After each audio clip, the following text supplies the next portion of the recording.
Hello, everybody, to our first edition of this lecture series, Making Sense of the Digital Society, already in our fifth year, actually. It's hard to believe we started out in December 2017, and we're in our fifth year now. We're going to do approximately 4 editions of the series this year, and this is the first. So on behalf of the Humboldt Institute for Internet and Society and the Federal Agency for Civic Education, a very warm welcome to you at home, where you're watching or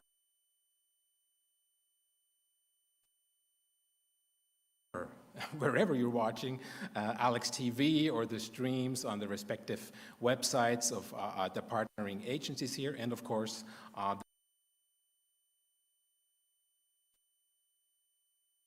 the people here on site in Berlin who are actually present. So tonight's edition of the series is not the first time, actually, we speak about changing media ecosystems. We are in our 5th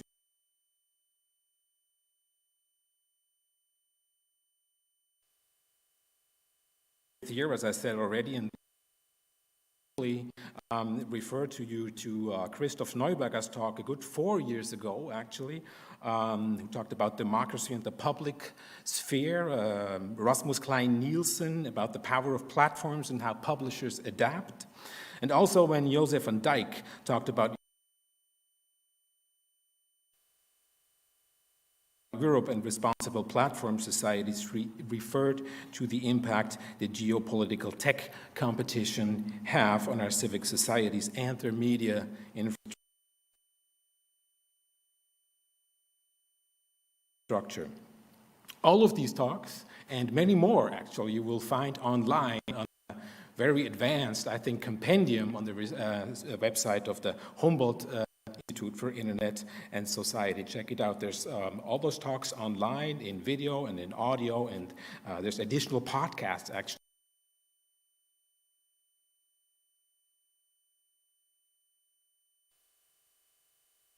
around the subjects those talks were centered on. But surprisingly to some, not to others, you might say, we hardly ever talked about the specificities of media ecosystem in Central Eastern Europe, of which Eastern Germany, and which grounds we actually stand on now here in Berlin, of course, is also, or was also, part of. So when tonight's edition was devised, the war in Ukraine was months away, of course. We are fully aware that with the ongoing Russian aggression, our subject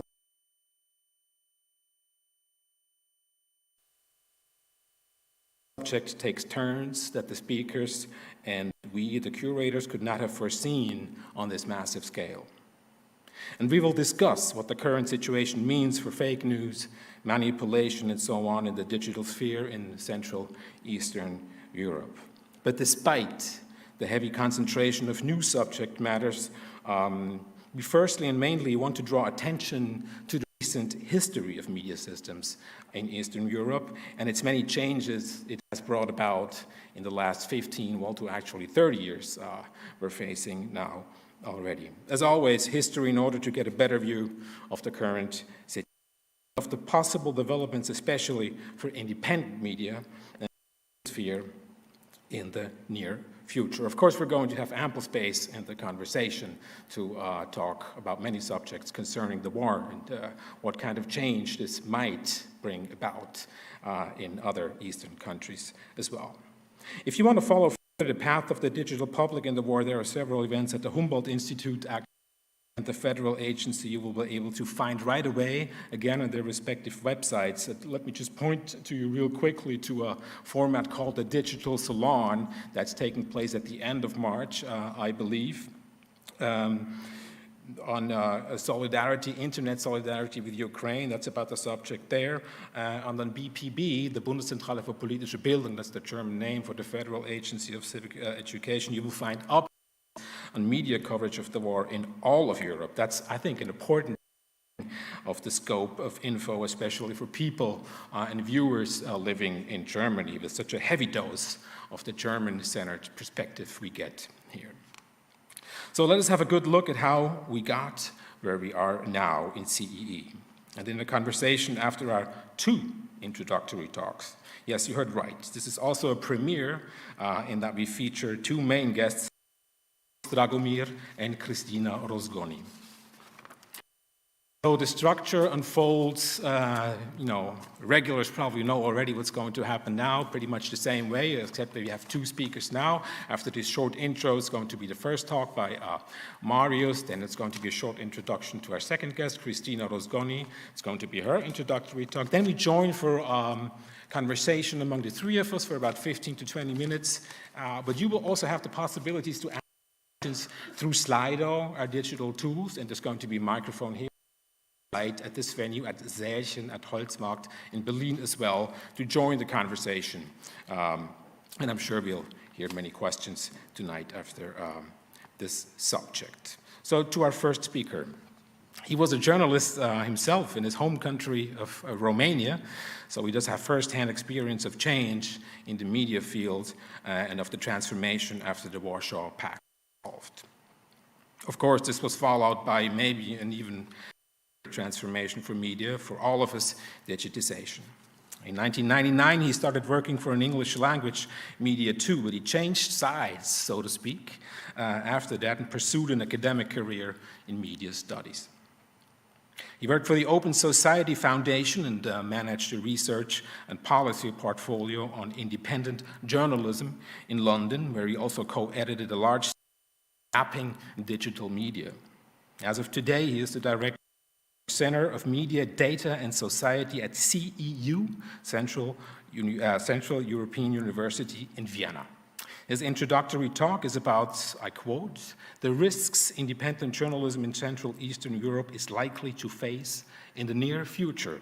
Please welcome from Vienna to Berlin, Marius Dragomir.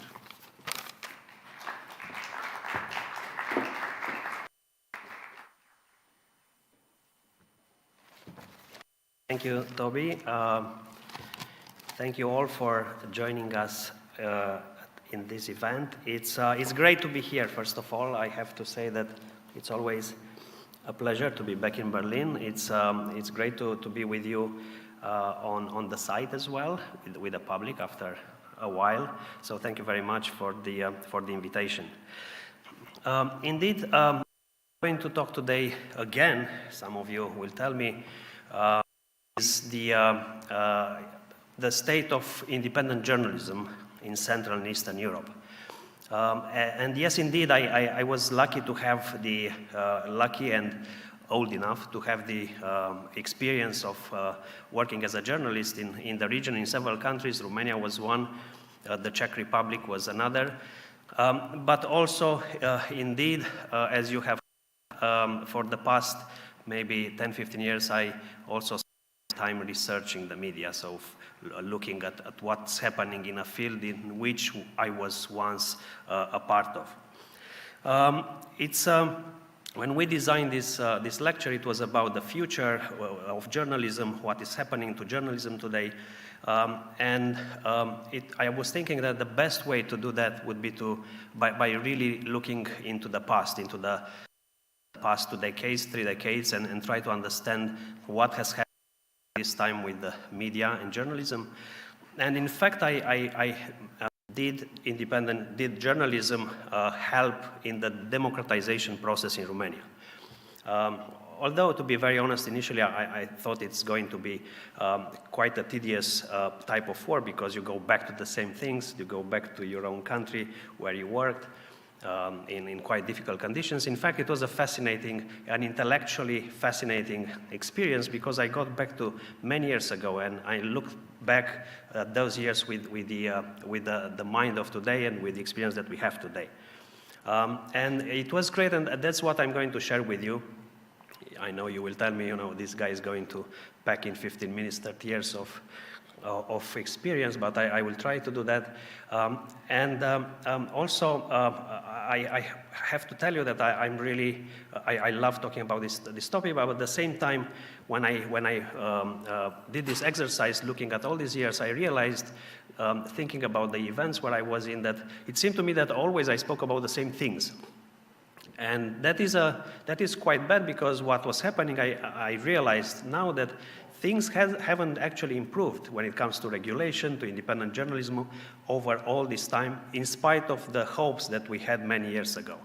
Last week, when I was talking to a journalist based in Budapest about this event, he asked me, what are you going to do in Berlin? And I said, I'm going to talk about the future of journalism. And he said, what future? And this is the question that we keep asking ourselves, and I did myself too, and I did it for today's event. So, looking back at what happened with the media, I was trying, of course, there are many trends that happened over this period of time, and at the same time, the experiences in various countries are very different because, yes, this region has common characteristics, common history sometimes, common ways of development, but at the same time, there are many differences in how countries have evolved. But still, if you look back, what I found very important among all these trends and factors that influenced independent journalism, in my view, I think are 5 key trends. First of all is the government control. And here, I'm sure that many of you have seen the growing influence of the government in the media and how that manifested. First of all, it was back in the 90s when in most of the countries in Central and Eastern Europe, the governments were trying to create regulatory authorities. The whole process was very politicized. From the very beginning, these bodies were staffed with people close with the political parties in power, and everything was working according to the political logic. Another example of politicization was the reform of the former state media. As you know, all the countries in Central and Eastern Europe inherited these large broadcasters that were operated by the state, and there was a process in the 90s that was trying to reform this state media into public media outlets. A process that, in my view, in most of the countries, except for a few of them, like the Czech Republic, like the Slovak television, in some moments in time, most of this process was a failed experiment, in my view. Talking about the concentration of ownership, that is a very important trend, and I guess those of you who are old enough to remember the early days after the fall of communism, you might remember the explosion of media outlets. Lots of newspapers. I remember in Romania in 1990, you couldn't actually count anymore the number of newspapers. Television stations started to operate. But then if you look after 1994, what is happening in most of these nations, there is an increase in the concentration of media ownership. What that means essentially is that powerful companies are taking over media outlets, and you see, in fact, just a few companies controlling large parts of the markets during those years. What was the effect of this trend? Obviously, was a very negative effect, in fact, in many countries, on diversity and pluralism in the media. And why is that important? Why is that important when we speak about independent journalism? It is simply because it helped reduce the space for independent media to a level where it was in some countries almost impossible, in fact, to operate as an independent journalism. The third important factor, in my view, was this word that we scholars used a lot, very hard sometimes to pronounce, the instrumentalization of the media. What that means, in fact, is a combination of the first 2 trends. It's when you have media outlets that are either controlled by the government or owned by media companies that are controlled by oligarchs close to the government. And in that situation, what you have is a situation where the media outlets are not operated for their news purpose, but they are operated to pursue the interests of the owners, either political interests, sometimes even personal interests, and again, the effect is another blow to the independent media and journalism. Of course, in many countries, the economic situation was very important for how journalism developed, for how media markets developed. And of course, I remember in the early years of 2000, I was working back then in the Czech Republic as a journalist, and there was a massive growth in the media market, thanks also to the foreign investors, but also thanks to the development, the overall economic development of the country. On the other hand, if you look back then, you still have countries like Bulgaria or Romania that because of the slow economy, they also suffered in terms of the development, the financial development of the media. And finally, there is a very important element, and that is related to the technology. And I think I'm right when I say that there was a delayed embracement of the new technologies across the region. And of course, you cannot generalize, you cannot talk and point at this trend in all of the countries. But in many of them, the journalists or media outlets didn't react very fast to the very rapid development of the technology in the region. I remember, I think it was in the mid-2000s when I was a journalist in the Czech Republic, and I was sitting with an executive at an advertising agency in Prague. He was actually quite advanced. He was reading about technologies, and we were in a group with other journalists, and he was talking about how this new channel, YouTube, was going to revolutionize the media markets.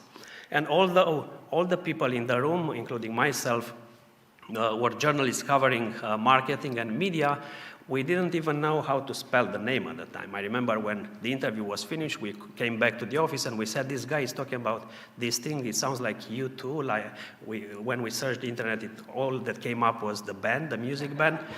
And it was really, we were very skeptical. My editor-in-chief said, in fact, maybe we don't run that story because if we don't even know how to spell the name of the company, let's drop it.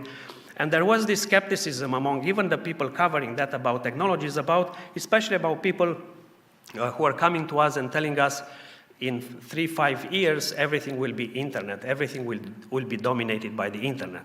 And they were right, in fact. But that had a very negative impact on the media development in the region, I believe. So if you think about all that and compare to what we have today, which is what I describe by this concept of media capture, it is in fact a combination of all these trends. What has happened, especially in the past 10 years, was on the one hand, these trends have intensified. The space for independent media has shrunk even more, and the public discourse became heavily dominated by the government narrative. And this is the result of media capture. There are already a lot of definitions of media capture. In fact, this concept was very young some years ago, but in the past few years, many scholars have written books about the concept and tried to define what it actually means. And what media capture is in fact a situation where the governments, the political parties in power, team up, and this is exactly the term, team up with powerful businesses, usually owned by oligarchs, to control vast parts of the media with the purpose of winning elections and having access to public resources. So this is what media capture is, and it's very important to really think about when did that happen? When did we start having this new trend of capturing of media outlets? Of course, it's very difficult. In a paper that I wrote 2 years ago, I was asked to establish the date of birth of media capture, and it is very difficult, or the key events that triggered the media capture. But I think if we look back, there are two major events that actually triggered the capture. On the one hand is the exit of the foreign investors from Central and Eastern Europe. We mapped the foreign companies that own the media for many years. And already since 2006 until now, most of the 17 most prominent investment companies present in the media in the whole region left these countries, some of them selling all their assets. And the second very important turning point was the crisis from 2007 and 2008 that increased, on the one hand, the economic vulnerability of the media companies. They started to lose money, they started to face extreme financial predicaments, and as a result, many of them got bought by local oligarchs. So if you look at that, and this is what we try to do when we study the phenomenon of media capture, what does it mean, in fact? How do you recognize that? And this was a very large part of our work in the past 2-3 years with our younger researchers and students. We were looking at various examples in the region and trying to understand what are the elements. How do you recognize capture? Looking at almost all the nations in the region, what we came up is a model that consists of these 4 major trends. One is the regulatory capture. This is when governments appoint their own people in the management of the regulatory bodies. These bodies are usually those that give licenses to broadcasters that regulate the media market. The second is the control of public media. And again, I mentioned already the history and the attempt of reforming the former state media that, in my view, in most of the countries has failed. And this is under the control of the governments. In these 2 points, it's very easy, in fact, for the governments to control them because there is this tradition when you win the elections, the first thing that you do, you appoint your own people in these bodies. The third is the use of state funding as a control tool. And this is a trend that we have seen almost in all the countries. That's a situation when the government is using public resources to reward friendly outlets in the form, for example, of state advertising, or keep the money away from the media outlets that are critical of your authorities. And that has a very negative impact on media companies. And finally, the ownership takeover, and that's a more difficult process that has happened over more than a decade. Hungary is an example where most of the media outlets have been taken over by oligarchs close to the government. At some point in 2018, it was estimated that more than 2/3 of the Hungarian media market was controlled by these structures, if not more. So if you really look at what happens when you have a situation of media capture, just imagine that you control the regulatory bodies, so those that make decisions about who enters the market in the broadcasting field. You control the public media, which in many countries are large infrastructure bodies. You control the funding, and usually in many countries these are large amounts of funding that are going to media outlets, and you control the private media. So what is left is barely nothing. If you manage to do that, you have an extraordinary control over the narrative in your own country. It's very interesting. We have written a lot about this model, that sometimes we received calls from regulatory authorities in some African countries asking us to actually design a model. They were very confused. They thought that because we write so much about these issues, we in fact work for the governments designing this model. But we were on the other side. It was interesting because it took us a while to understand actually what they really wanted. So now we have that. What is the impact on independent journalism? There are many ways to look at these issues, but I think I chose to share with you 4 of the types of impact that I think are important. First of all is the economic impact. If you have that situation where you control everything and you spend a lot of public money in the media, you essentially destroy the potential for financial sustainability of the media. Just imagine, and this is something that came up in many discussions we had with investors, when you go to such a country where everything is actually controlled and a lot of public money is pumped into the media and a lot of the media is subsidized, it's incredibly, if not impossible, to actually set up a media outlet. We talk about the cultural impact, and this is a lot. This is probably the topic for an entire lecture. And this is actually what is happening when you have that type of control.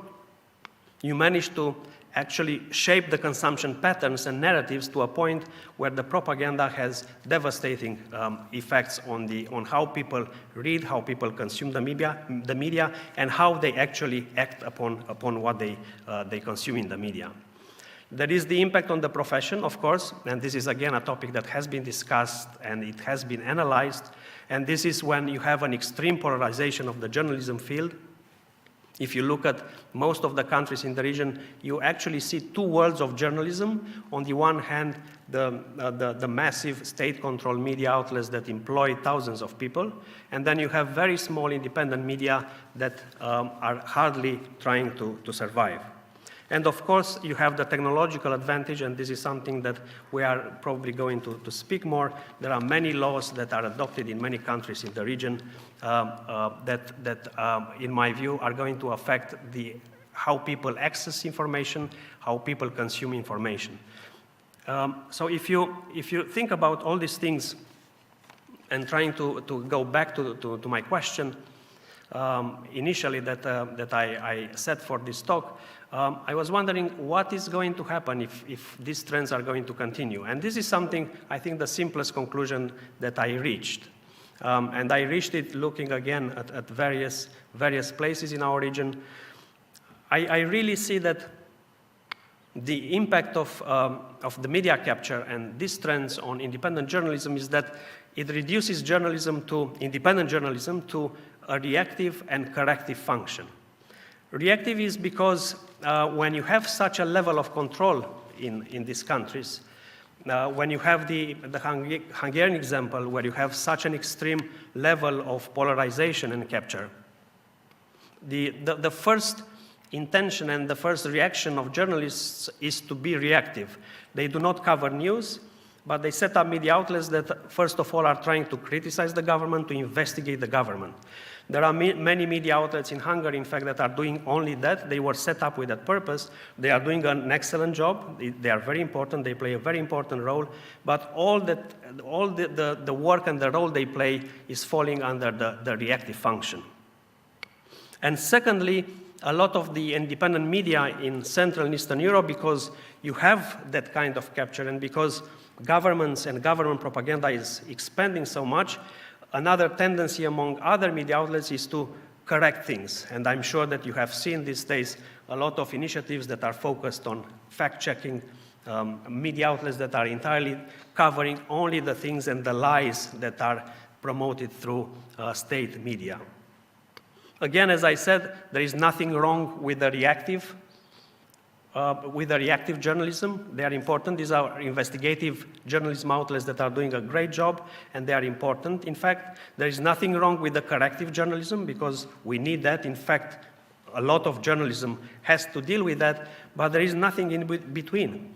And I think this is not a trend that we are going to see. It's a trend that, in fact, we are seeing today in most of the countries in our region. And I only think that will intensify, especially with the war in Ukraine. I think a lot of these things will intensify, a lot of the government propaganda will increase, and probably the two trends will become even stronger than they have been today. With that, I will let my colleague Christina take over the floor, and looking forward to the discussion. Thank you very much.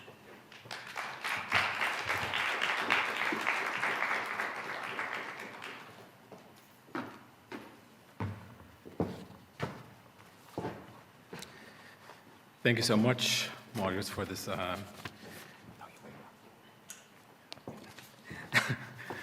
going to join us after our next talk, all the three of us actually here on stage. Thank you for this very clear-cut and concise, as well as alarming presentation. Can't wait to hear more about which publishing houses left the CEE. Among them, quite a few German publishing houses, Swiss publishing houses, actually, where I come from. So that'll be interesting to delve a little deeper into that process, starting at 2006, I think you said in your talk there. Can't wait. Now to our next speaker, Christina. She started out as a lawyer right at the time of the big system change in Eastern Europe, in her native Hungary. Again, political as well as technological change, of course. Her work as a lawyer was concerned with questions of media, like funding of community radio stations, self-regulatory bodies, copyright, and so on. That's what she told me in our preparatory call for tonight. That was phase one, she told me.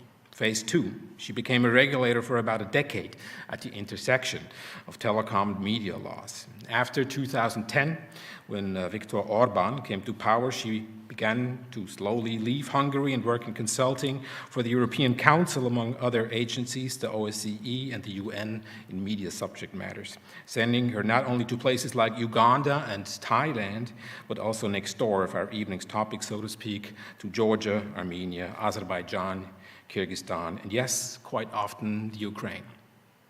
Phase 3, entering academia again, doing her second PhD in teaching at University of Vienna. As of this year, she works at the Alpen-Adria-Universität in Klagenfurt in Austria as a senior scientist at Institute for Comparative Media and Communication Studies, CMC. Before we all join for a conversation, the three of us, and then it's your turn, of course, at home, here on site, with the microphone, let us hear more now on, I quote, "From insult to injury, the state of freedom of expression in Central Eastern Europe in the digital era." Please welcome Kristina Rozgoni.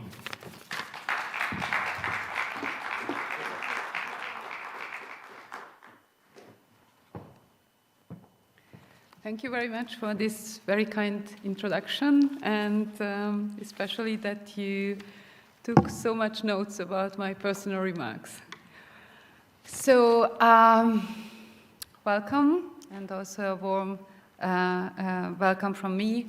Good evening to everyone, offline and online, to this event here in Berlin. This city has been witness to the most tragic events of the 20th century. But it also gave birth to a new and united Europe. The fall of the wall became a globally iconic event, and its images across Central and Eastern Europe came to symbolize possibilities of human freedom and hope for our shared futures. And today, Berlin is watched again, being torn between various multiple interests and its commitment to democracy and ultimately peace.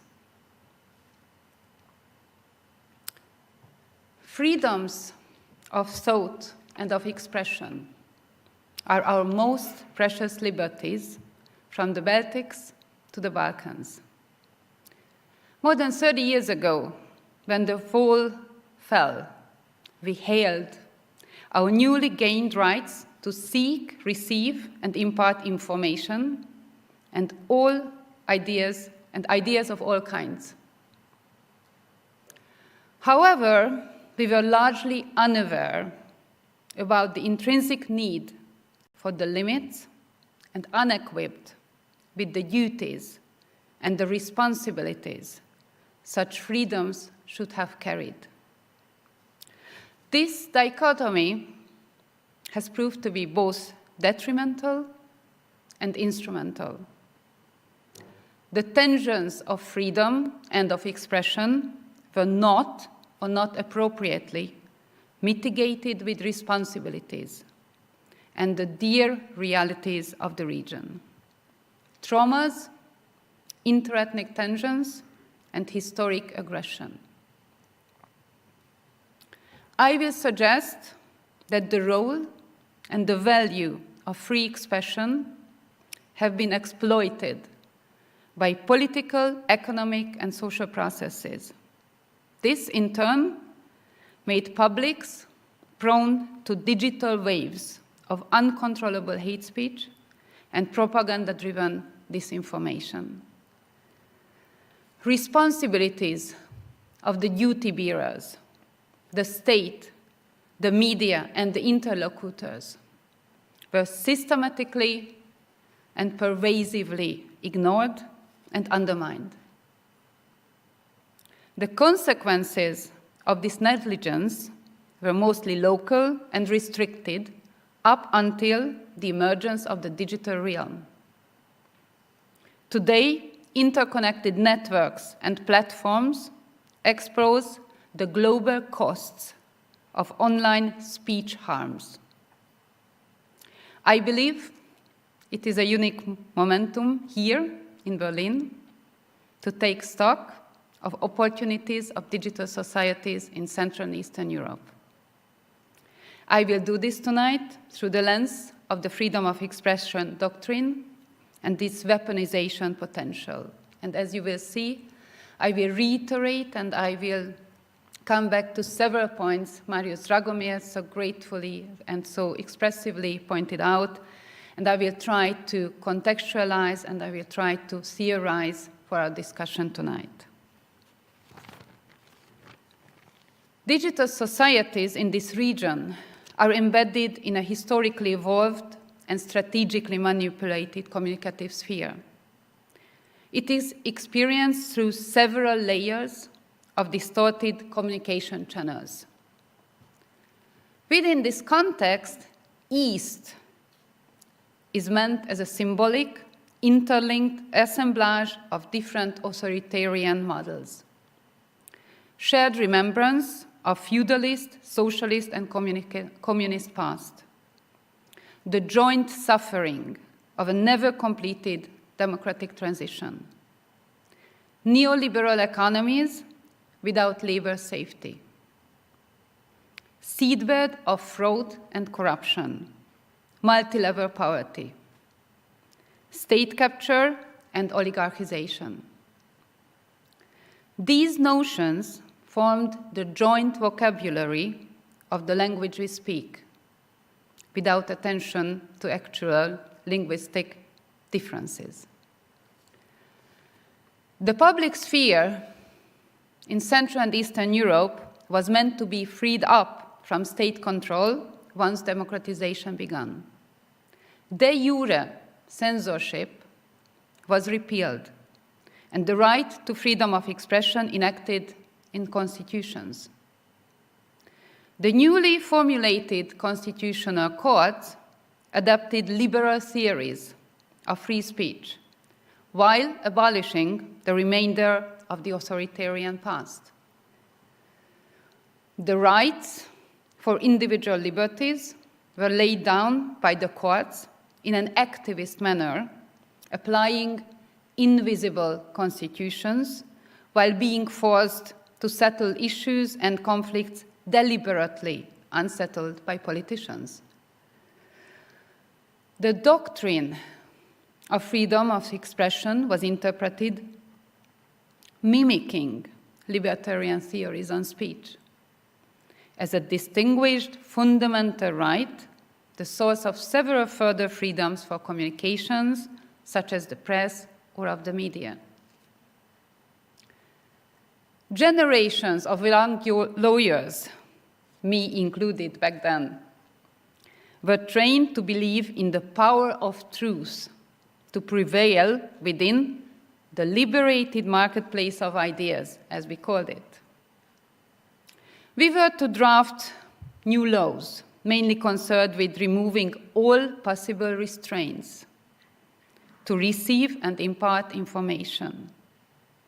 All this without the alertness and the considerations about the risks of uncontrolled speech within certain societies which have never been educated on responsible or careful communication. Duties in return to freedoms were perceived as prior restraints and have been heavily fought against. But our mediated realities were different and intersected with decades of collective traumas exploited for ideologies on tensions and conflicts.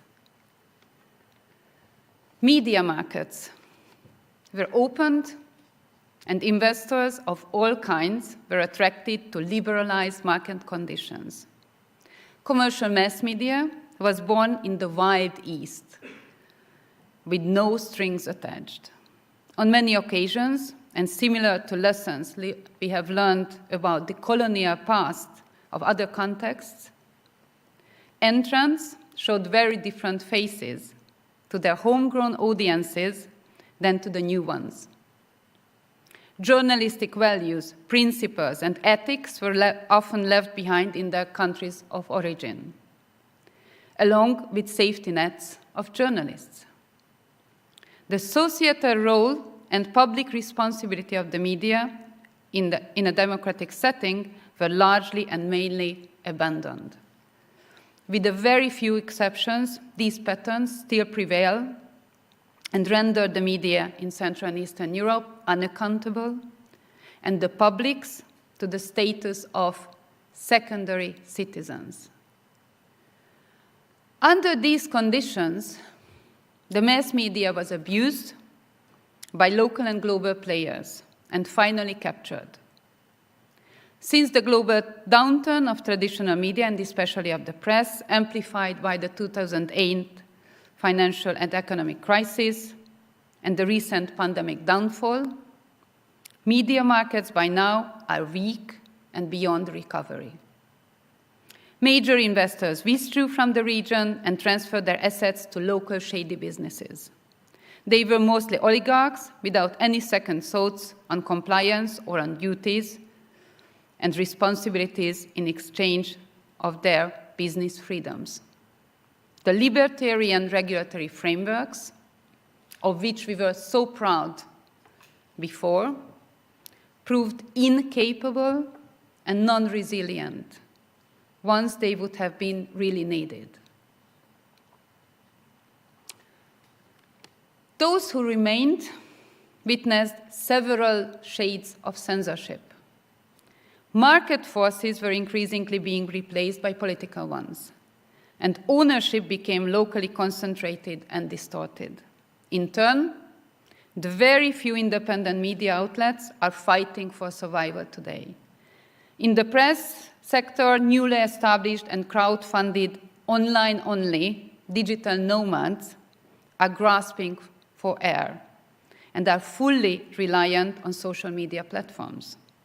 The public media, the desired trustees of the European tradition of duties and responsibilities to free speech, never completed the transformation from state media to public media, but acted as the agents and subjects of 30 years of transition. An inclusive and undistorted mediatized public sphere has never come to realization.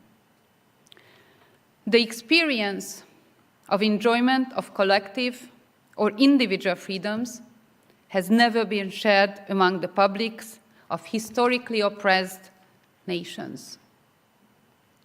Individual liberties were reserved for the elites. Broad civic resistance against intrusions was systematically disabled and deprivation normalized. The informational power asymmetry only grew. A strong civil society as a potential countervailing power was only mentioned in media development reports about the region, but remained isolated and sporadic.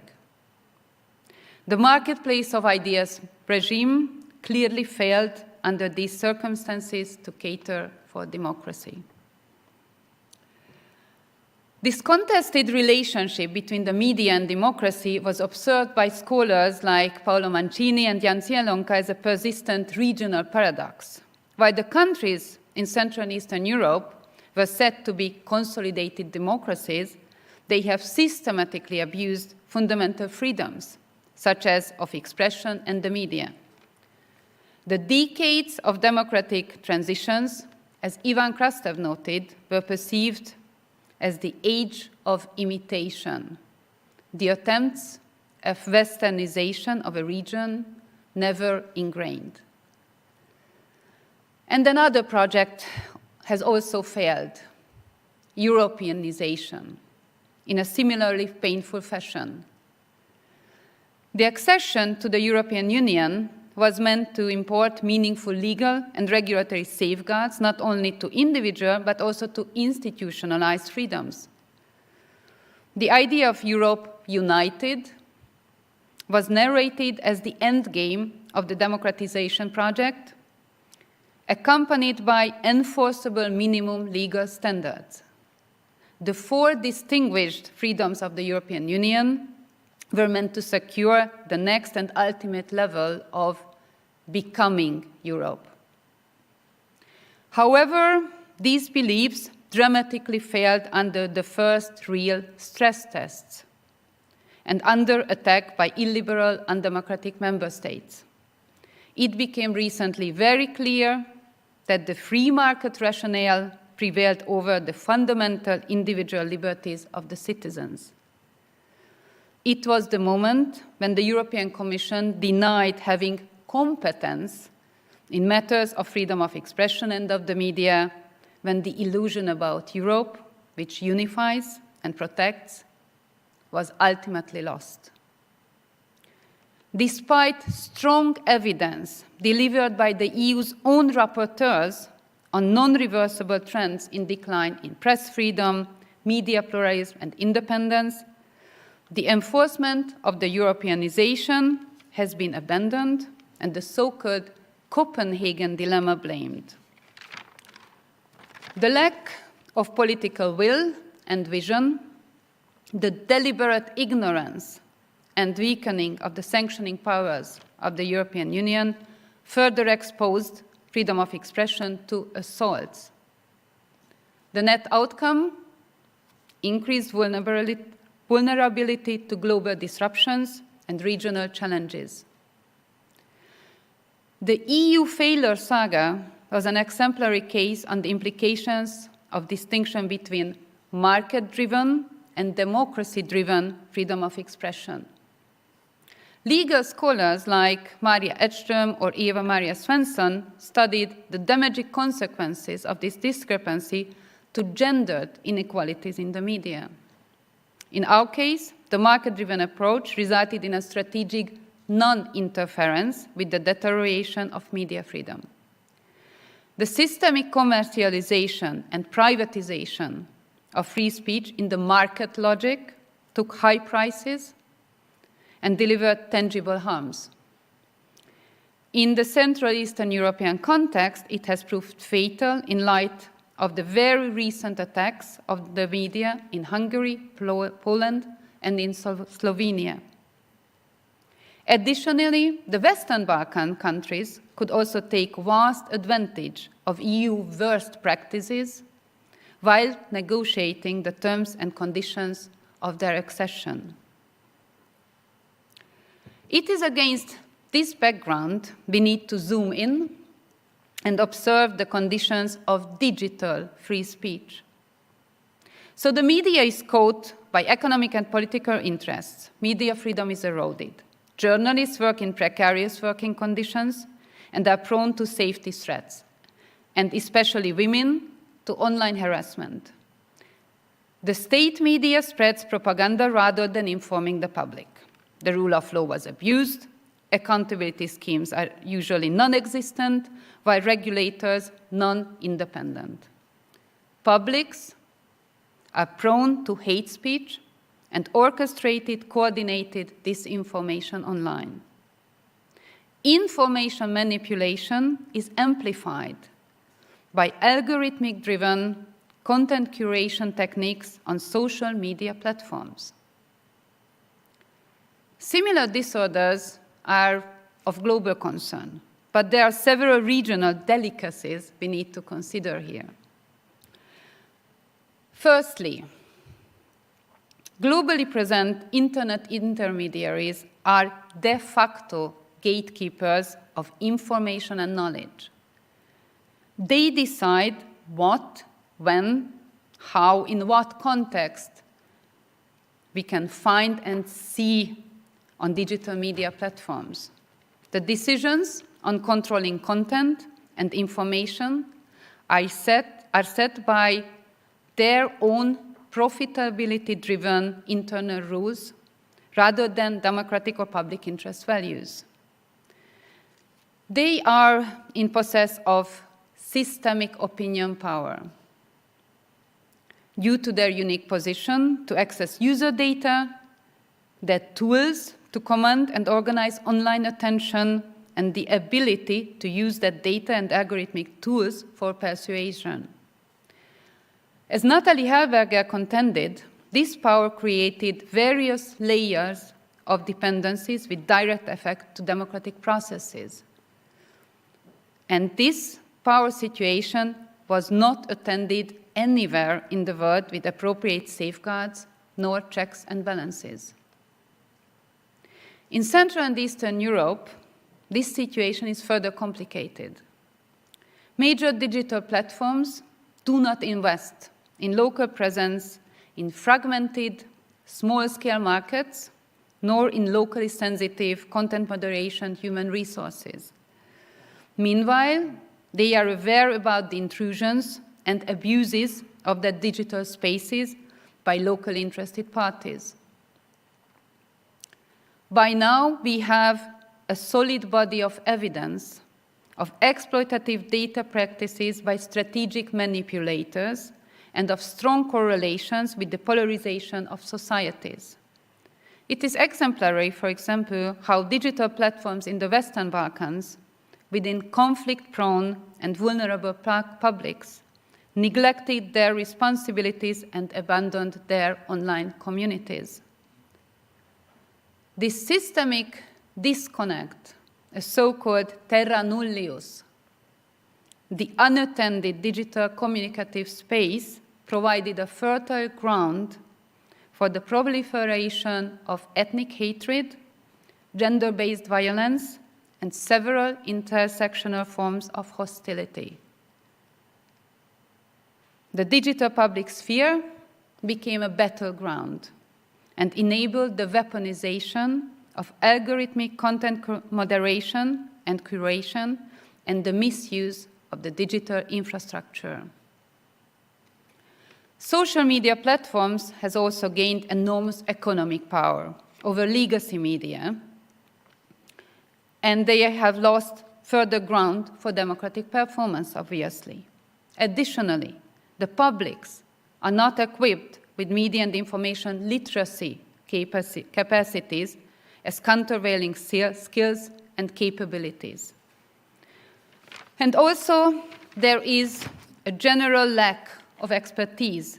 Academics are siloed and civil society is absent from active engagement with harmful practices. Under these circumstances, the right to freedom of expression suffers, both on the individual and on the societal level. The loss of an open, inclusive, and safe digital public sphere perpetuated ethnic divisions, eroded democracy and societal cohesion, tolerance, and ultimately, peace. And this is the moment we need to stop and look around. There is a war next to Central and Eastern Europe.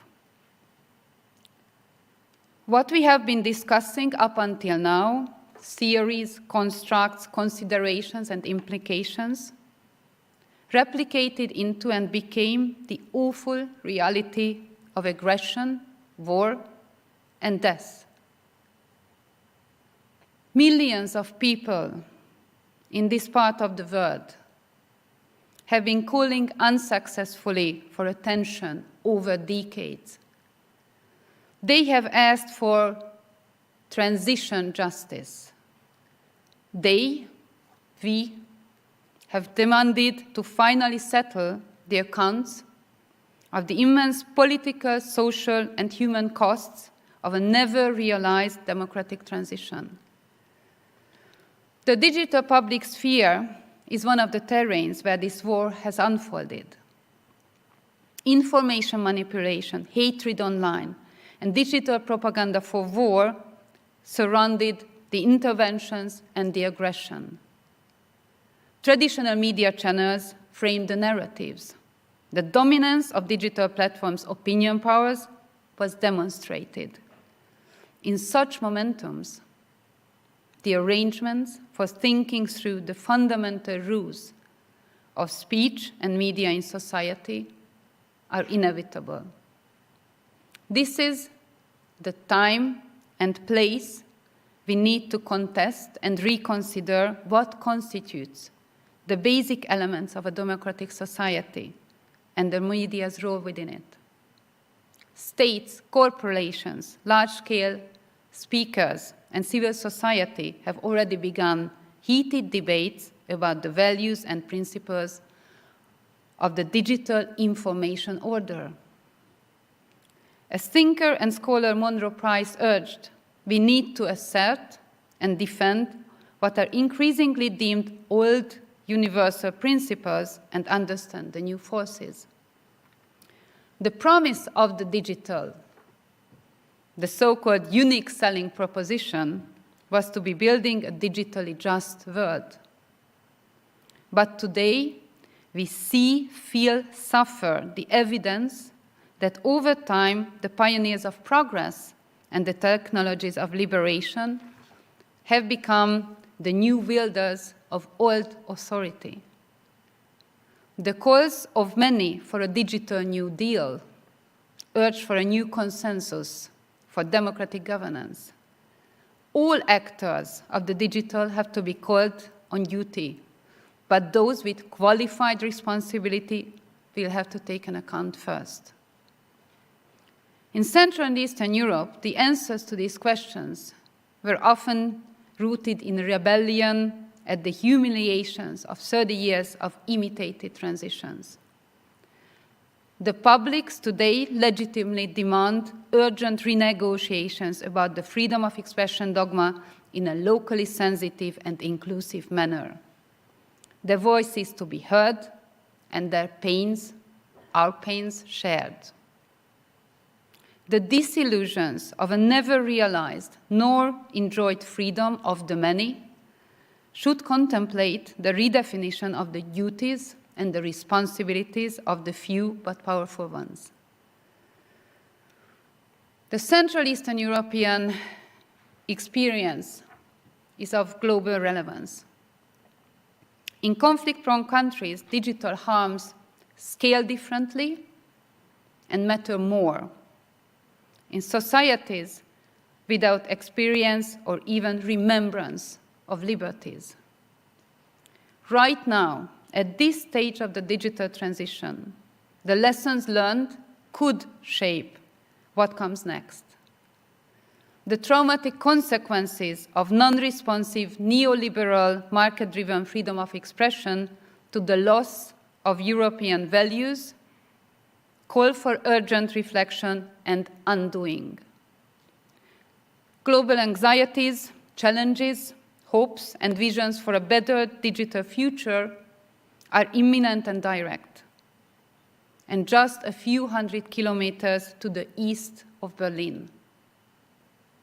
They call for your attention and action to reclaim the digital for justice.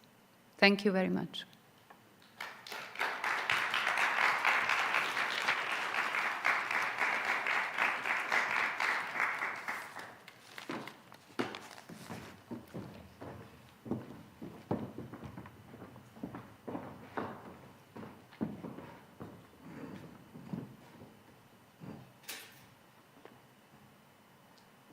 So much.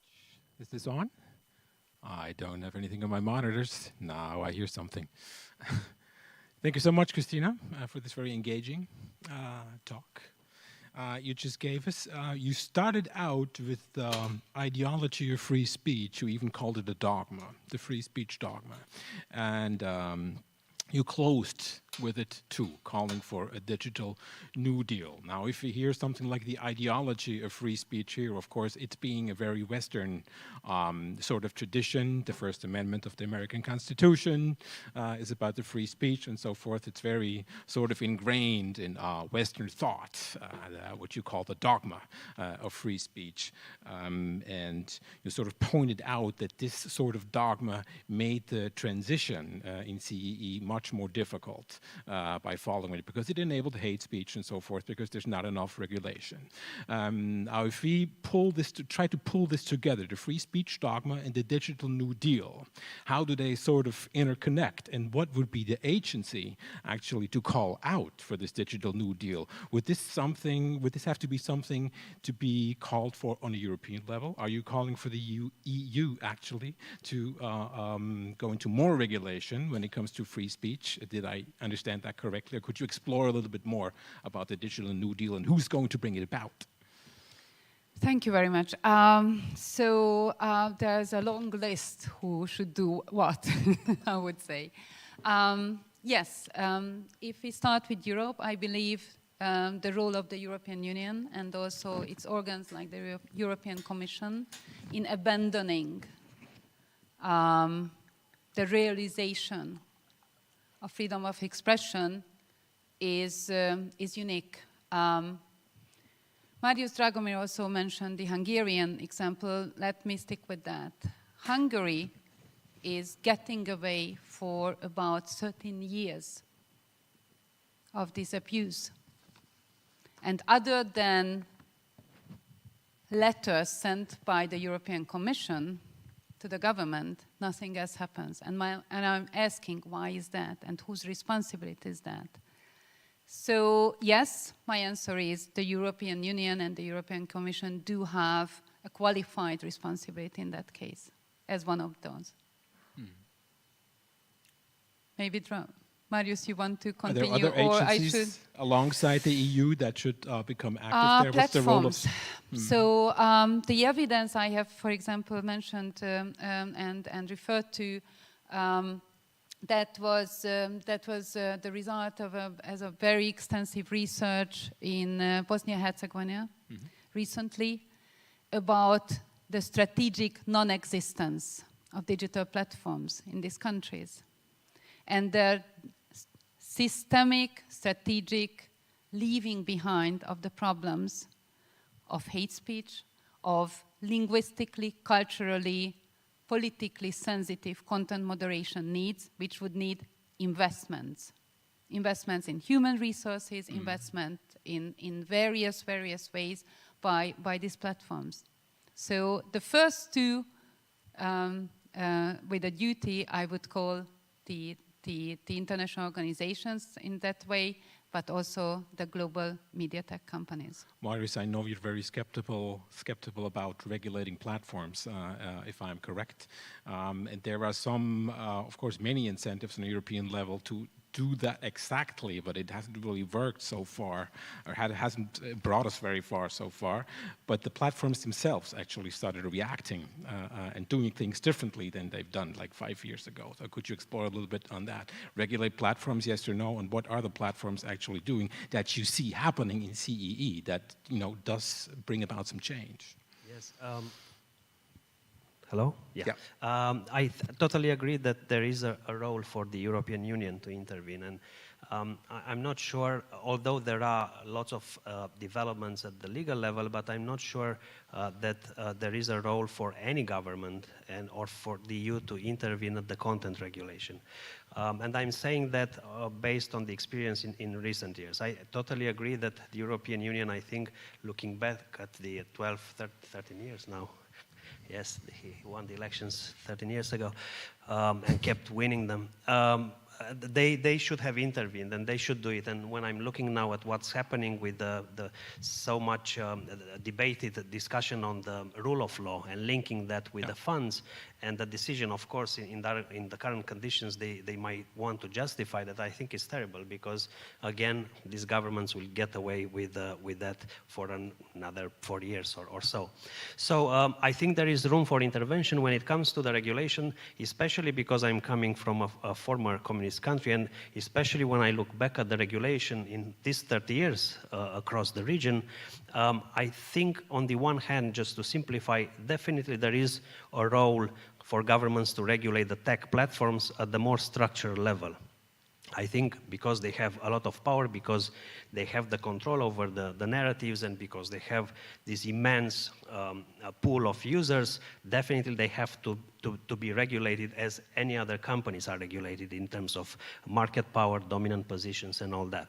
But if we look at the content and what has happened in all these countries and in others, and also when you see, and we have done a study in that respect, when you see the wave of laws that are using the pretext of fake news to actually introduce legal restrictions against independent journalism, not only in Europe but in other places of the world, I'm very skeptical, and I find myself sometimes becoming a kind of a fundamentalist anti-regulation person, thinking that the governments shouldn't touch that. I increasingly believe they shouldn't touch content regulation. And then your question, if the governments don't do that, if the regulators don't do that, then who should do it? The social media, yes, 10 years ago were very bad at that. We know that, but in the past probably 3-5 years they started to react more. And now, let's be honest, I think in many cases they reacted because they saw an opportunity here not to fall under regulation of the government. So in other words, they said, let's do that because it's better for us to regulate than let the governments regulate it. So, but whatever they did, they started to react. If you might have seen a lot of projects on Facebook and Twitter, for example, labeling state media, which is an important step. Of course, there is a lot of this debate there. How do you decide about that? Who decides about the criteria and all that? And that is a legitimate debate, but they still do something. I'm not totally convinced that they are the answer, that this is the answer for future regulation, the tech companies self-regulating themselves. I think a totally new model of regulation has to be invented. I don't know which one that will be, but definitely I'm against any attempt by governments to get involved in regulating content. Yes, for structural issues, but not content. You made a joke in your talk, a little bit, well, a half joke probably, about a colleague of yours saying, what kind of future of the media are you talking about? And I'd like to take this up, and I'd like to stress the not joking part of this joke, so to speak, and ask you if we keep talking about media, and a lot of times we are talking about legacy or traditional media, as they are called, being captured or not captured, but it's still legacy media, press media, even TV stations, radio stations, of course. What happens if they fail? Because they're losing money all over the place. They're not just losing money in CEE, they're losing money everywhere. Every publishing house in Germany is losing massive amounts of money, except one, which is Die Zeit, the Holzbrink-Gruppe, which is quite of a massive consortium that is actually behind this weekly paper. Everybody else is losing money. And we don't know what's going to happen 10 years from now. We didn't know 20 years ago when they started in 2001, actually, when we had the first media crisis with a lot of layoffs at big publishing papers. We had a lot of concentration. We had a lot of receding regional journalism, of course, also to a lot of concentration there. And what I hear from you, this is all a lot worse in most of the CEE countries, right? So what happens if this process just continues? If things actually worsen, and we have to say, well, media are just not going to be part of this transition to more democracy. Who's going to step in? Who would gonna step in, or who should gonna step in? Well, both. Both. Well, I think, yes, definitely I believe the media field and the journalism field are changing everywhere. And this is not a recent phenomenon. It has been there for starting with YouTube in 2005 and the tech companies. The print media is moving online. We know all that.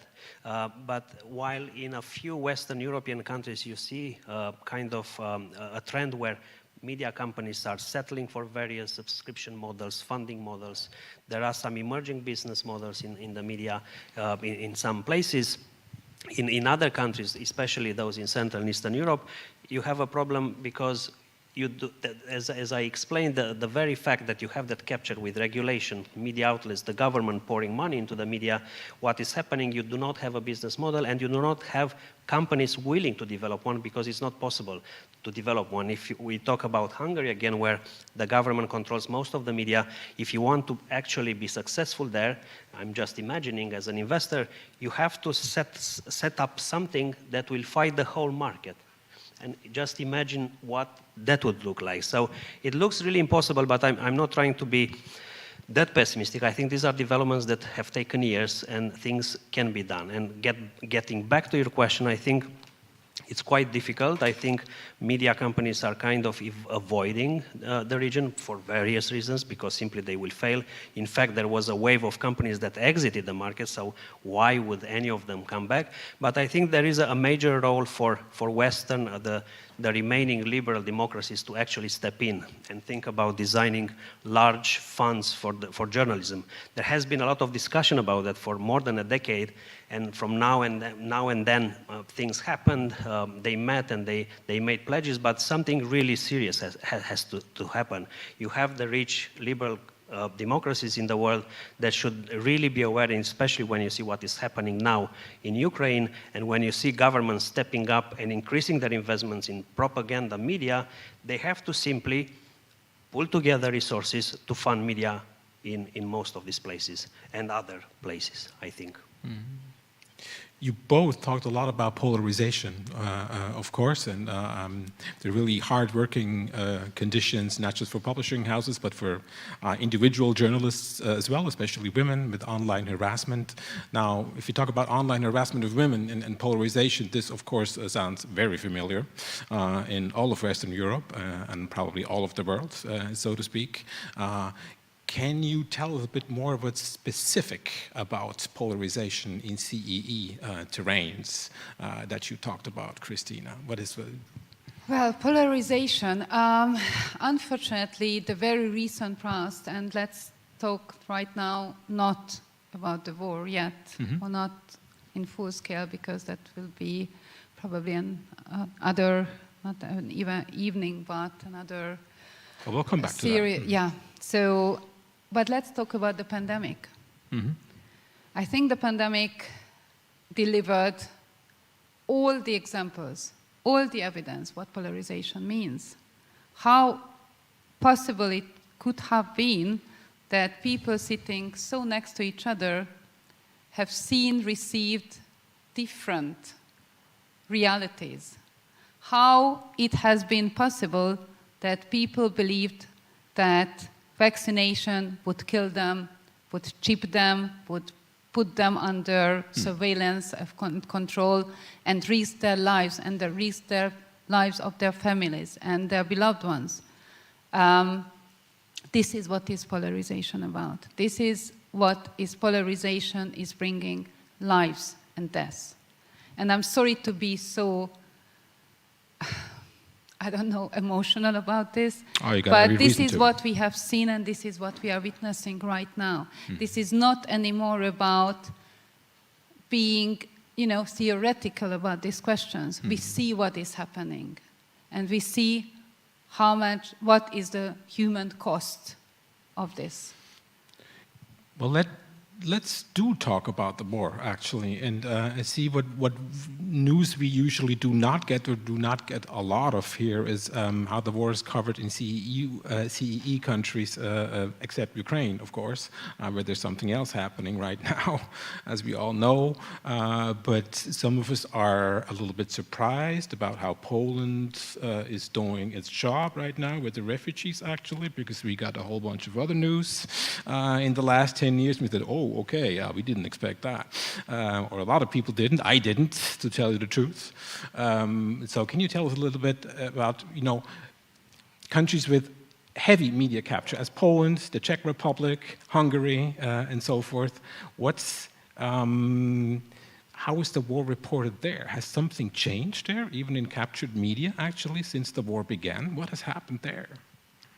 What is happening, or what has happened, or what is happening there? I mean, has this war actually changed some of the foundations of what you both described as media captures in those three countries I mentioned just now? Let's say Poland, Czech Republic, and Hungary. Because of this is very recent, so I cannot talk you about 5 years of research evidence in this area. It's not about data, it's so about subjective. Therefore, I can only talk about my personal experience being a Hungarian native speaker, Hungarian citizen. In Hungary, there are two different realities going on right now. It is very similar there. For one part of that country, there is no war, but there is defense interventions. And this narrative is propagated by the so-called public/state media on several multiple channels, Wow. amazing amounts of taxpayers' money to a very, very successful level. This is propagated through all captured private media stations. So it's a Russian birding, so to speak. then. Absolutely. If I go to, I live in Vienna. If I go to Budapest and if I have to drive, I usually love to listen to radio. Mm-hmm. If I do this, being already within the borders of Hungary, and I try to switch from one radio channel to the other one, and it's the news hours, you won't believe, but you listen to the same news across channels, across radio stations, because it's the same orchestrated state media broadcasted news. It's like if you were in the 50s. And then comes the digital. And then comes all these narratives on the digital platforms, whereby money, advertising, government advertising that is flowing into Facebook, that is going into Instagram, that is going into all these platforms, are helping to display the same narratives to digitally communicating publics. So nothing changed actually in the light of recent events. It's even worse. It's even worse. Okay, I see. Wow. Maybe a last question to Marius before we open this up to the public. The role of radio, be it public, private, independent, captured, whatever. I mean, in we've had this in this discussion before, that's why I'm actually asking, I'm really curious about it, that in some Western countries, the UK is one, in Germany also, radio has higher trustworthiness in the public than it has had before, actually. This whole media crisis actually increased the trustworthiness of public radio in certain states.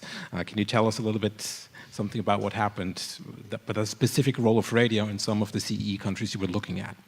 Well, yes, it's true, especially when you look at the journalism and the media across Central and Eastern Europe.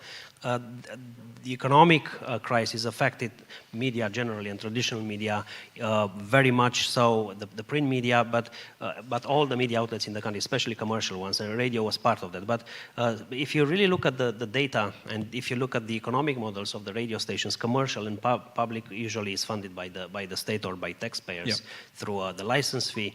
There is indeed quite a resilience in the radio field, simply in terms of the audience. People listen to radio. Radio doesn't need necessarily high investments like in television or other fields. So you have that. I think you have that trend in many countries.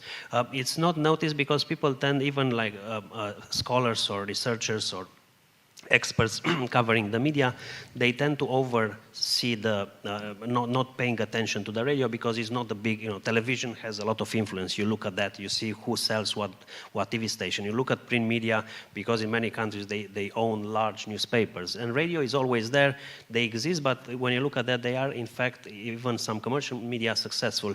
When we did a number of studies covering Slovakia, Czech Republic, Romania, in fact, radio stations are profitable, and they have been profitable during all these years. When it comes to capture, to the more ideological and content-related issue, is not much to say, because usually the capture phenomenon is not stopping at the limits between media outlets. It's not, I'm going to capture the television station. The whole thing is very, in fact, in Hungary, which is a textbook case of media capture, it has been done and it has been built across audiences. It was not the prime minister and the oligarchs saying, let's now try to capture the radio. They looked in a very holistic way and tried to take over key media outlets, whatever they were. So from that point of view, radio is part of where you have a highly captured environment. Radio is part of the capture, is part of the propaganda. Okay. There is no difference in that. Oh, okay. Let's open it up to the floor, so to speak, here on site. Before we take questions from the digital realm, from Slido, please.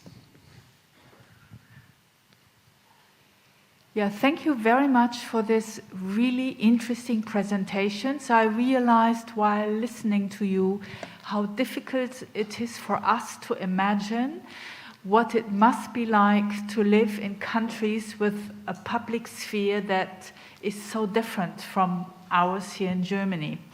But I have one specific question. The reporting about the upcoming elections in Hungary says that there is a fair chance that Orban will lose the election. The way you present the public sphere, that sort of hermetic reporting, makes that very unlikely. So that is, I've been wondering about that. How is it possible that an opposition to the government is forming to such an extent without any established public media? I'm not a political scientist. I'm just a citizen who is going to vote. I'm sorry to say I don't really see any real chance for any meaningful change. But next to that, I really wish us not only to consider what we have been talking about here, both Marius, both me, only to the context and restrict to the context of Hungary, because it's much more and way more about that. It's the lack of something that is called public service. We, in Europe, in Germany, in that part of Europe where we really believe in European values and principles, we really still believe that it is something that is very, very important. And in very recent moments and incidents, in many contexts, the public media really proved and lived up to this challenge, and as a trusted source of information for citizens. This is something that is non-existent not only in Hungary, but most of the countries. The systemic downplay of the media, as Marius demonstrated with data over the years of withdrawal of investors and their presence there, this is really leaving the digital spaces totally abandoned to those platform-driven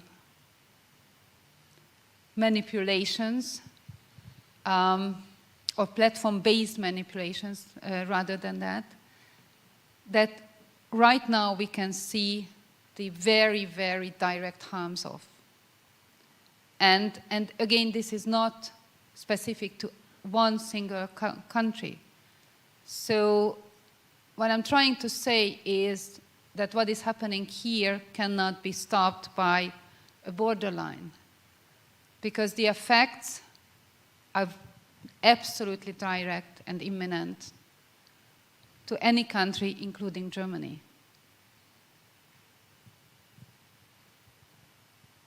Thank you. There's another question in the back. Yeah. Thank you very much. I just received a mail by Lobby Control, who are currently looking at the digital market policies that are being decided on from the EU level. So I felt like that is the most direct way to control big techs, because I do think there are policies happening, but not enough. So what I was thinking was the European public is kind of forming in a new way since the lockdown.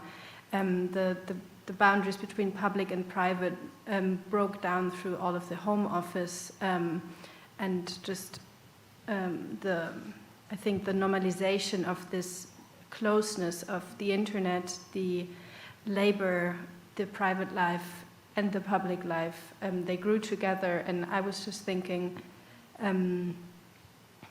how do you see this transformative shift as a transformation of the democracy as we understand them, like as the deliberation that is at the core of our democracy and our system. And if this deliberation doesn't take place anymore in the public sphere, can we even speak of democracy anymore? Not sure what the question is. So, Well, if I think what she says is that if deliberation, which is at the heart of what she understands as democracy, is sort of receding in pandemic times, where we are mainly communicating through the internet, how is this going to play out in the future? If deliberation basically is receding because we communicate mainly digitally. Question probably would be, is the digital realm not a realm of deliberation? Thank you. Yeah, well, I think that's a crucial question, and I think this is especially important in this part of the world, in Central and Eastern European countries, because of the tradition, the regulatory tradition that has existed in these places. And this is what I mentioned when I spoke about content regulation.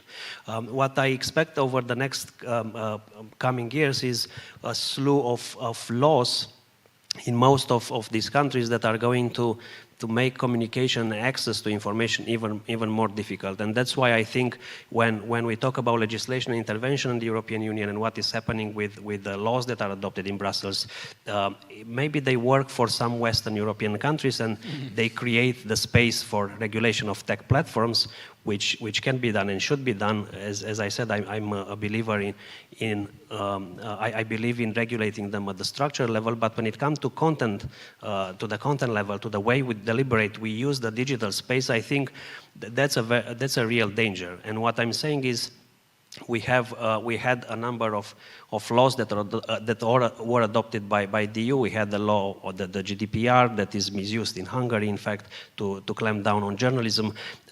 Many of these countries are taking and misusing the legal developments at EU level to close the space, because that is the only space. When we look at what we discussed today, there was a trend of taking over private media outlets. There was a trend of taking over the regulation. And the only space that is still open is the internet, is the place where you can still find information and criticism and investigative journalism. And that's the space that these governments are trying to close over the next years. How they are going to do that? I strongly believe that law will be one thing, and we can talk about concrete examples. As I just said, there are cases where governments are misusing EU regulation to force journalists to remove names of people from their stories, and it happens several times.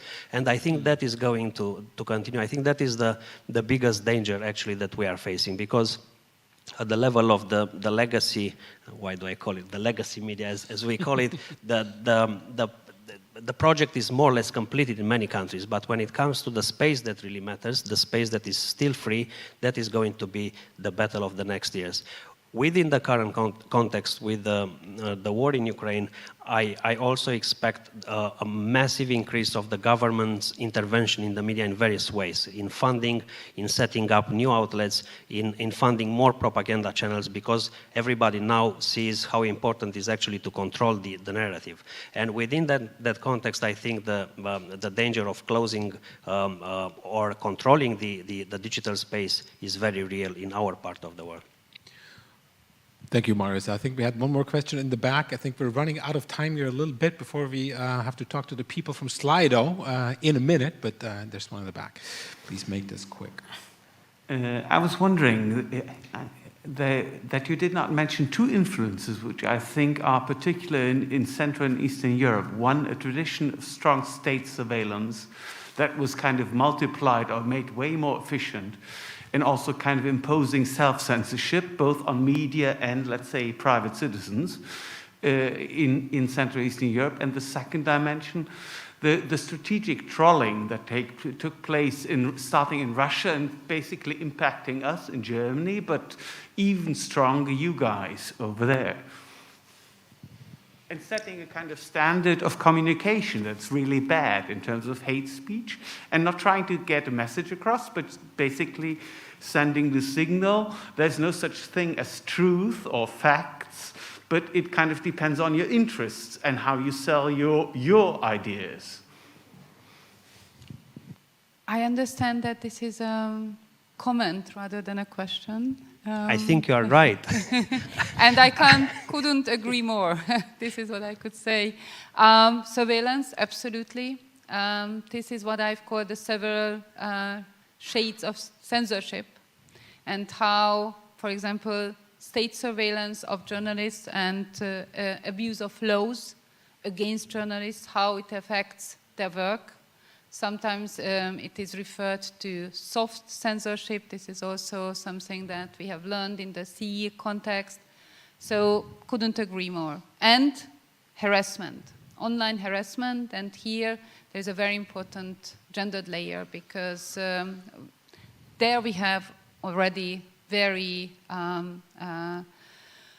strong body of evidence how much women are usually disproportionately affected by these kind of trolls and orchestrated online harassment. It's very interesting. Really quick to make a reversal here. Couldn't we also argue for the exact opposite and say societies that have been under surveillance for many decades are especially sensitive to captured media and to propaganda outlets? I mean, that's what, in part at least, is happening in Eastern Germany, where people have been under surveillance for 40 years.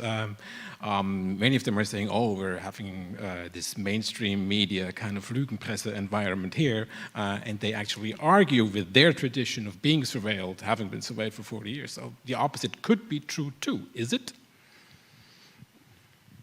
No, I don't think it happens in too many countries. If you look at all the countries in Central and Eastern Europe, they were all part of the communist regimes for many years. Sure. And yes, then there was an appetite for consuming, for media consumption, free information. But then the reaction when you saw these trends that we discussed today, the ownership concentration, I know they are very technical terms, but they have a very, very key impact on the society. They actually alter and manipulate the public discourse, the information that people get. And the reaction of the people across the region was not, I don't think it was like what you describe here in most. Of course, you cannot generalize. You cannot say that everybody reacted the same, but if you look at the audiences... Not in Eastern Germany either, yeah. But exactly. So I don't think, in fact, that was a bit puzzling, because when you look at what happened, and especially for nations that came after so many years of control of the narratives, after so many years of state media, one state media organization controlling the flow of information, and you see the power of manipulation and propaganda media in these countries, I think anyone would be a bit surprised and puzzled by the non-reaction of people to that, and by the power of disinformation, in fact. And just commenting on the gentleman's point and what Christina was saying, I think it's what the danger now is.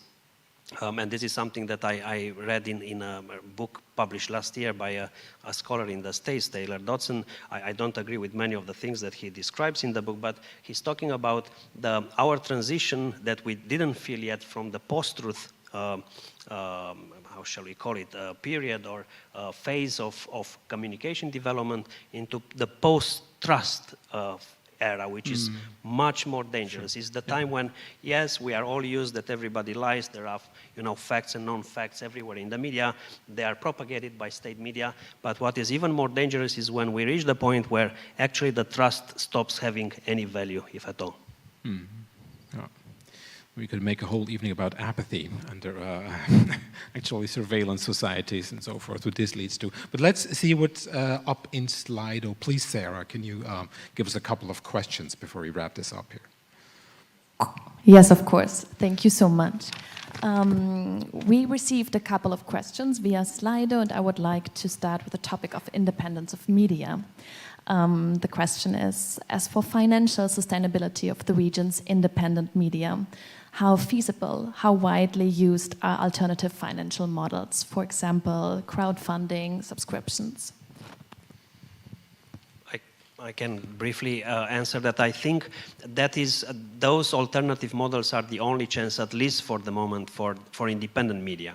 And again, I have I think it's very important to think about what we kept talking today about these two worlds of journalism in many countries, and especially in the environments with very captured media outlets, you have a massive media field that has thousands of employees. They call themselves journalists, working and being funded by the state.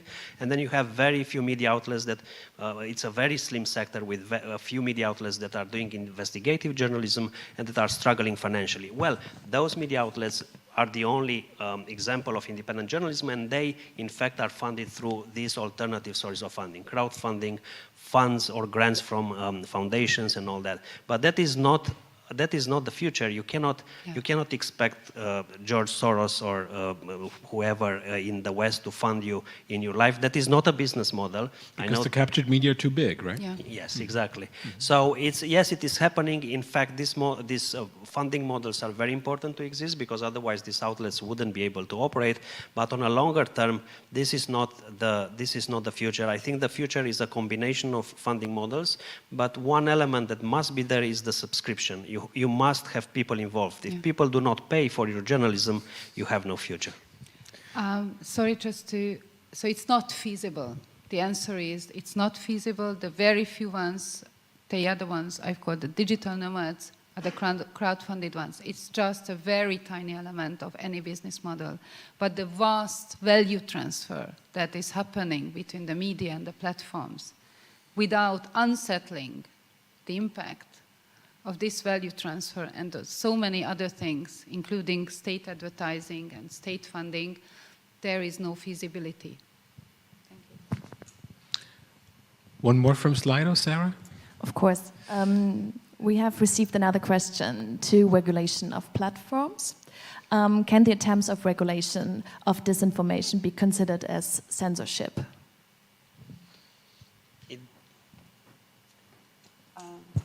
Regulation of platforms as censorship? That's the question. No, I think it was regulation of disinformation, whether it can be... Exactly, so regulation of disinformation. Okay, yes. We see in many countries that this is also something that is weaponized, and journalists who were called and criminalized as scape for what was the Hungarian name of the skate one? Those who were spreading disinformation, they were threatened by criminal offenses. This information was actually the critique of the government's public health instruments. So criminalization of disinformation is a very, very difficult, and let it put it this way, usually against international norms and standards on freedom of expression. It's not the best way to go. One very quick one from Slido before we really end this overtime session here. Then maybe another one to independence of media. How do citizens deal with the situation? This probably is to the situation in Hungary. How do they evaluate and perceive the information they receive through the media? Well, I think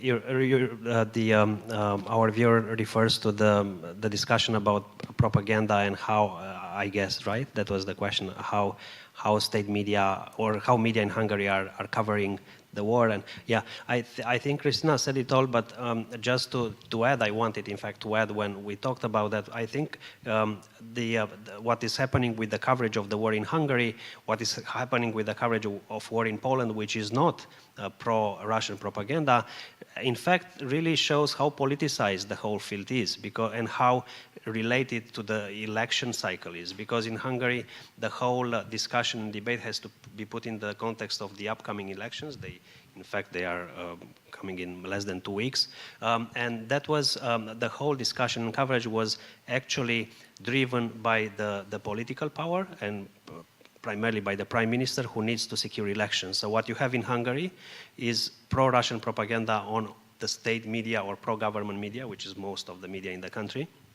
And that is because there is a large part of the voters in Hungary that who in fact support that, and they support that because there have been more than 10 years of Putin a friendship with Putin and Orban, where people actually saw Russia as an ally. But on the other hand, there is a very thin line there where the Prime Minister in Hungary also recognizes that there are people who are against the war, simply against the aggression, and they assimilate that I believe, with the power in Russia. And he, at the same time, doesn't want to scare those people off. And what he's doing is, sometimes in public speeches, he's talking against the war. In fact, he uses that to attack the opposition. He actually said that the opposition wants to send troops and weapons to Ukraine, which they never said.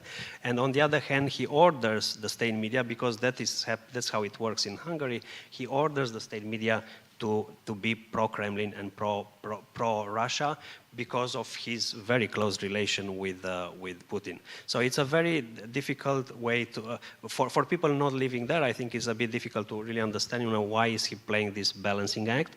But we have to really think, and we have to think in the case of Poland and other countries, about the election factor. That is crucial, I think, in how coverage of the media is carried out.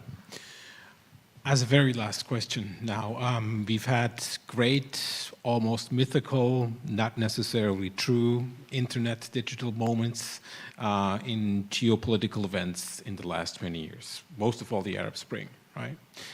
In Cairo, in all of Northern Africa, where people said, well, the internet actually co-organized those type of revolutions, because, none of the traditional media, they were all state-controlled, could or would participate in that movement. So we had this great internet movement. Didn't turn out so well. We know that now, but the initial spark of the movement was definitely there, and definitely had a digital reason. Now, do you expect something similar to happen in certain CEE countries? Because what we see now, media-wise, in Russia is pure dystopia. You can be jailed for saying the word war, right? You cannot say this. It's still a special operation. Everybody knows this. Everybody keeps reading about this. I'm sure this information is getting through. So do you sort of await a new sensibility towards state-captured or private-captured media, so to speak, in the future? Is this going to set off a new digital movement? You await something like this in some Eastern European countries who must be clearly afraid, as many Berliners are as well. Well, the less optimistic but truthful answer would be no. Actually, no is the answer, that it's not going to happen by itself. So there is not hope that there will be an Arab Spring type of revolutionary whatever, and then the new generations are going to rise up and organize on the internet and on social media platforms a revolution against the narratives, so to say. This is not going to happen. Several things could happen. Definitely, the orchestrated propaganda could be brought up, and should be, and must be stopped. There is a lot to do in terms of regulation of what digital platforms have to invest in terms of not letting their profitability override the safety of the citizens, of people who are harassed, who are targeted, who are bombarded by trolls. So there's a lot to do also in that sense. And also there's a lot about educating. I don't really like this word, but rather the empowerment, I think, would be the better word here, of old, young generations to use these technologies to get truthful information. but that also needs a lot of other arrangements. I think education is fine in this context, since one of the partnering agencies is called Federal Agency for Civic Education. So I think you're fine with it. Thank you for this closing statement, Christina. What's your take on this, Marius? Yes, Do you expect anything digital to happen in the near future? No, I totally agree. I don't see that things are happening online, and you see, in fact, most of the initiatives that break the media capture are happening only online. But I don't see that moment that you are talking about. And that is linked to one factor that I think is very important, and very few people in fact analyze it, which is the long-lasting impact of the media capture phenomenon. The cultural impact, right? Yes, the impact on audiences. Yeah. If you have, as in Hungary or other countries, the Czech Republic was threatened by a similar media capture phenomenon some years ago.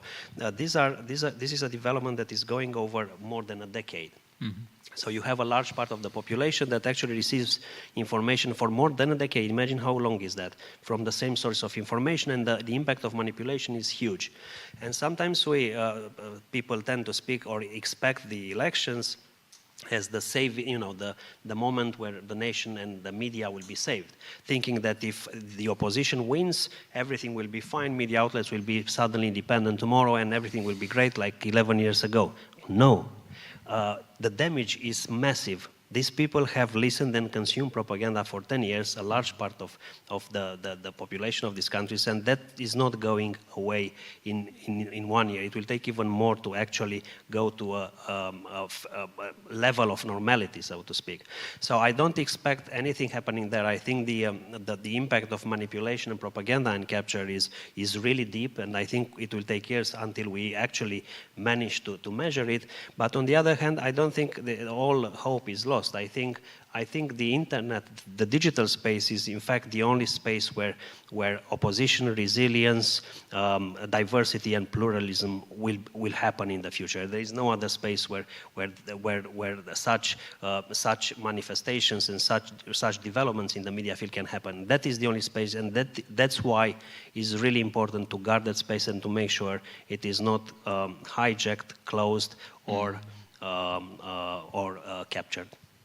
Yeah, but I think the threat or the pressure on Central and Eastern European countries, on all of Europe, actually, has never been as great as in this very moment for 70 years. Don't you think that is going to change anything?